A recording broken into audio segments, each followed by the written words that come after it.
আসসালামু আলাইকুম রহমতুল্লাহ। আজকে সকালে ঘুম থেকে উঠে আমরা দেখতে পাই আমাদের যে প্রেগনেন্ট গাভীটি ছিল সেটা বাচ্চা দিয়েছে। সকালে গোয়াল ঘরে গিয়ে দেখি বাছুর লাফালাফি করতেছে। আমরা ৫-৬ দিন থেকে সেই প্রেগনেন্ট গাভীর দিকে লক্ষ্য করেছিলাম, কিন্তু আমরা বুঝতে পারিনি যে আজকে রাতে মানুষের কোনো সাহায্য ছাড়াই গাভীটি বাচ্চা দিবে। দেখে ভালোই লাগলো এবং আমরা সবাই শুকরিয়া আদায় করলাম, কারণ আমাদের এর আগের গাভীটি বাচ্চা দিয়েছিল, যেখানে আমরা ৩ জন গাভীটির বাচ্চা পেট থেকে বাহির করার জন্য অনেক টানাটানি করেছিলাম, যেটা আমরা অনেক কষ্টের পরে বাহির করেছিলাম এবং যেখানে দেখতে পেয়েছিলাম বাছুরটির জিহ্বার ভিতরে দাঁত লেগে আছে এবং সেই বাছুরটি সুস্থের জন্য আমরা দ্রুত সাধারণভাবেই ট্রিটমেন্ট করে থাকি। মূলত বাচ্চা হওয়ার সাথে সাথে আমরা বাছুরটার নাক ভালোভাবে পরিষ্কার করে দিয়েছিলাম যেন শ্বাস প্রশ্বাসের কোনো সমস্যা না হয়, এবং আমরা সেই দিন কোনো কাজে যাইতে পারিনি, কারণ সারাটা দিন আমরা গরুর পেছনে ছিলাম। আলহামদুলিল্লাহ আজকে রাতে গোয়াল ঘরে একাই বাচ্চা ডেলিভারি করেছে, যা দেখে আমরা অবাক হয়েছিলাম। আল্লাহ যাকে বাঁচান তাকে দুনিয়া থেকে সরিয়ে দেওয়ার ক্ষমতা নেই, আর অন্যদিকে আল্লাহ যার হায়াত শেষ করে দেন তাকে বাঁচানোর ক্ষমতা কারণে। আমাদের সাথে যে ঘটনাটি আজকে ঘটেছে আপনাদের অনেকের সাথেই এমন ঘটনা ঘটেছে। আপনারা যারা এরকম ঘটনার সম্মুখীন হয়েছেন তারা একবার চিন্তা করে দেখেন আল্লাহর রহমত কেমন। আলহামদুলিল্লাহ আমাদের এর আগের বাছুরটিও ৬০ বছর হয়েছে এবং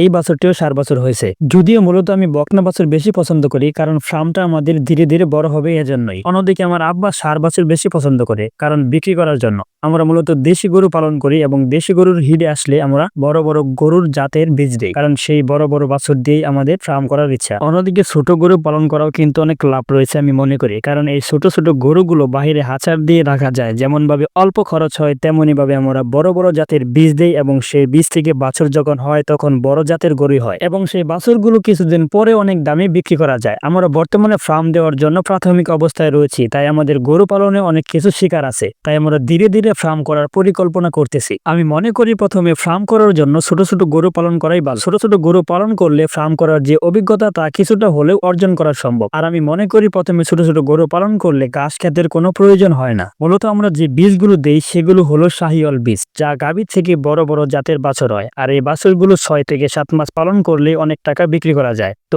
এই দিক দিয়ে ঈদের দিন বিকেলে ফুটবল খেলা হয়েছিল এলাকার ছোট ভাই ভার্সেস বড় ভাই। সেই খেলা দেখতে গিয়েছিলাম। হাফ টাইমের আগ মুহূর্তে এলাকার বড় ভাইয়েরা ছোট ভাইদের একটি গোল দিয়ে দেয়। যদিও খেলাটি অনেক হাড্ডি লড়াই হয়েছিল, শেষ পর্যন্ত এলাকার ছোট ভাইয়েরা গোলটি শোধ করতে পারে নাই, ফলে এলাকার বড় ভাইয়েরা বিজয়ী হয়। তো যাই হোক, আপনাদের যদি ছোট গাভী থাকে তাহলে শাহিয়াল বীজ দিতে পারে, কারণ এইসব গরুর রোগ প্রতিরোধ ক্ষমতা যেমন ভালো তেমনি অনেক দ্রুত বড় হয়। আপনি চাইলে বাছুর বড় করেও বিক্রি করতে পারবেন, ৬ থেকে ৭ মাস পরেও বিক্রি করতে পারবেন। তো গরুটির শরীরে অনেক ময়লা ছিল, যার কারণে আমরা গরুটিকে পুকুরে নামিয়ে পুরো শরীর পরিষ্কার করে দেই এবং গরুটি বাড়িতে নিয়ে যাই। এই দিক দিয়ে গরুটির ময়লা পরিষ্কার করতে নিয়ে যায় বাছুরটি অনেক ডাকাডাকি করতেছিল, যার কারণে আমরা গরুটিকে মোটামুটি ভাবে গোসল করাই এবং দ্রুত বাড়িতে নিয়ে যাওয়ার চেষ্টা করি, কারণ বাছুরের ডাকের কারণে গরুটি পুকুরে থাকতে চাচ্ছিল না। তো আজ এই পর্যন্তই। সকলে ভালো থাকবেন, সুস্থ থাকবেন, আমাদের জন্য দোয়া করবেন। আসসালামু আলাইকুম রহমতুল্লাহ।